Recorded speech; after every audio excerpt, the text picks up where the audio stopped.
o'quvchilar, hozir biz yana sizlar bir gapni tahlil qilib, sizni mavzuni qay darajada tushunganligingizni bilib olamiz. Ham doskaga kim chiqadi? Yeranshoq chiqamiz.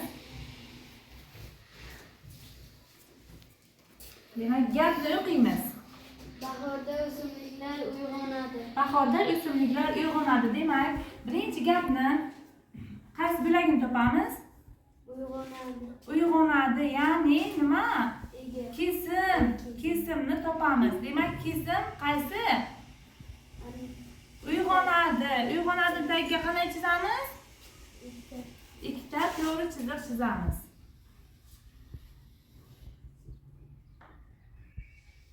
Kesimga qarab qaysi gap bo'lagini topardik? Kesimga qarab ega. Barakalla, egani nimalar uyg'onadi? O'simliklar. Egani tagiga qanday chizamiz? Bitta to'g'ri chiziq chizamiz.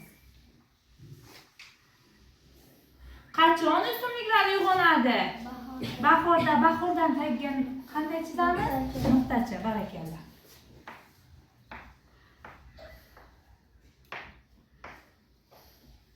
Barakalla. Demak, o'quvchilar, hammamiz bugun mavzuni tushundikmi? Mashqlarda davom ettiramiz.